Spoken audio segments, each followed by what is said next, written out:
காலையிலே உன் விதையை விதை, மாலையிலே உன் கையை நெகிழ விடாதே.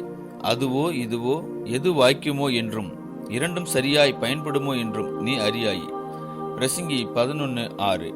நீதிமானுக்காக வெளிச்சமும் செம்மையான இருதயத்திற்காக மகிழ்ச்சியும் விதைக்கப்பட்டிருக்கிறது. சங்கீதம் 97:11. கனவீனம் உள்ளதாய் விதைக்கப்படும் மகிமையுள்ளதாய் எழுந்திருக்கும், பலவீனம் உள்ளதாய் விதைக்கப்படும் பலமுள்ளதாய் எழுந்திருக்கும். 1 கொரிந்தியர் 15:43. இப்படிப்பட்ட வசனங்கள் யாரோ என் காதில் மாறி மாறி சொல்லே கொண்டிருப்பதைப் போல் இருந்தது. யாரோ என்னை எழுப்பியதைப் போல் இருந்தது. என் கண்ணை மெதுவாக திறந்தேன். அப்பொழுது ஒரு தேவதூதன் என்னை பலப்படுத்தினான். பிறகு என் கண்களை முழுவதுமாய் திறந்து பார்த்தேன். நான் கண்ட காட்சி என்னை பிரமிப்பில் ஆழ்த்தியது. மிகவும் பசுமையான ஒரு சோலை வனத்தில் நான் இருக்கிறேன். அங்கே அநேக கனி கொடுக்கும் மரங்கள் இருந்தது. என் கை விரல்கள் சுகமாய் வலியின்றி இருந்தது. என்னுடைய ஆவிக்குரிய ஆயுதங்களை பிடித்து கொண்டு பலப்பட தொடங்கினேன். அப்பொழுது அந்த புறாவிடம் நான், இந்த சோலைவனம் எப்படி உண்டானது என்று கேட்டேன். அதற்கு புறா, கனவீனம் உள்ளதாய் விதைக்கப்படும் மகிமையுள்ளதாய் எழுந்திருக்கும் என்றார்.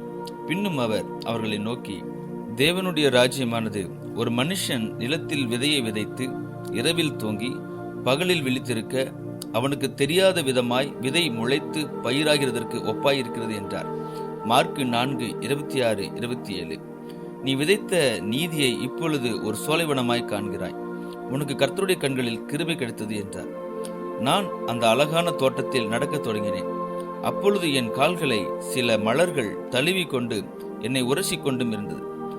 அதன் மலர்கள் தேவனை மகிமைப்படுத்த தொடங்கியிருந்தன.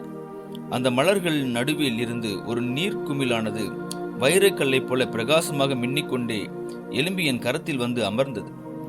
அதில் தேவனுக்கே மகிமை என்று எழுதியிருந்தது. என் கரத்தில் இருக்கும் தருணத்தில் ஏதோ ஒரு இனம் புரியாத ஒரு இன்பம் என்னை மூடியது. என் கரம் தன்னிச்சையாக செயல்பட தொடங்கியது. அந்த மகிமையின் நீர்க்குமிழை என் கரம் இறுக்கமாக பற்றி கொண்டது. அப்பொழுது என் கரம் கருப்பாக நெருப்பில் வெந்ததைப் போல மாறத் தொடங்கியது. அப்பொழுது வேதனை தாங்க முடியாமல் புறாவிடம், இது என்ன காரியம்? ஒன்றும் எனக்கு புரியவில்லை என்றேன். அதற்கு புறா, நீ இந்த ஆயத்தப்படுத்தின ஆத்துமாக்களிலிருந்து இந்த மகிமை வருகிறது. அது தேவனுக்கே உரிய மகிமையாகும். அது உன் கரத்தில் வந்து அமரும் பொழுது நீ அதை மேலே உயர்த்தி, தேவனே நீரே இந்த மகிமைக்குரியவர் என்று சொல்லி அதை வானத்திற்கு நேராய் வீச வேண்டும். ஆனால் உன் மாமிசம் தேவனுக்குரிய மகிமையை திருட பார்க்கிறது என்றார்.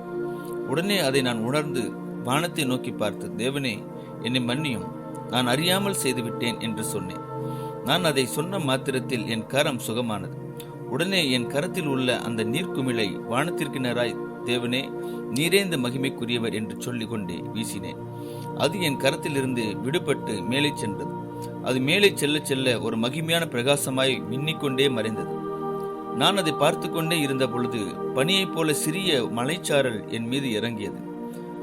நான் என் கண்களை மூடி என் இரு கரத்தையும் விரித்து கர்த்தரை ஆராதிக்க தொடங்கினேன். அப்பொழுது ஒரு தெய்வீக சமாதானம் என்னை நிரப்பியது. நான் ஒரு அழகான மரத்தின் நிழலில் வந்து நின்றேன். அப்பொழுது அந்த மரத்தில் ஒரு பழுத்த கனி இருந்தது. அதை நான் பறித்து சாப்பிட்டேன். அந்த கனியில் இம்மையின் ஆசீர்வாதம் என்று எழுதியிருந்தது. அங்கு ஒவ்வொரு விதமான மரங்களும் ஒவ்வொரு வகையான சுவையான கனிகளும் இருந்தன. அந்த ஆசீர்வாத கனிகளை ஒவ்வொன்றாக நான் சாப்பிட தொடங்கி, அதில் சில ஞானத்தின் ஆசீர்வாதம், சிந்தையின் ஆசீர்வாதம், இதயத்தின் ஆசீர்வாதம், கண்களின் ஆசீர்வாதம், சூழ்நிலைகளின் ஆசீர்வாதம், குடும்பத்தின் ஆசீர்வாதம், ஊழியத்தின் ஆசீர்வாதம், குழந்தைகளின் ஆசீர்வாதம், எதிர்காலத்தின் ஆசீர்வாதம், பொருளாதாரத்தில் ஆசீர்வாதம், போக்கிலும் வரத்திலும் ஆசீர்வாதம், கையின் பிரயாசத்தில் ஆசீர்வாதம், சம்பூர்ண ஆசீர்வாதம் என இப்படிப்பட்ட கனிகளை ருசிக்க தொடங்கினேன். நான் கர்த்தருக்கு நன்றி சொல்லிக் கொண்டே, ஆஹா, இப்படி இந்த ஆசீர்வாதத்திலே இருந்து விடலாம் போல் இருக்கிறது என்று புறாவிடம் சொன்னேன். அதற்கு புறா கூறியது, இந்த இம்மியின் ஆசீர்வாதத்தை காட்டிலும் பரலோகத்தின் ஆசீர்வாதமே உனக்கு நிரந்தரமானது. நீ இந்த ஆசீர்வாதத்தில் நிலைத்திருக்க விரும்பாதே. உன் ஓட்டத்தை மீண்டும் தொடங்கு.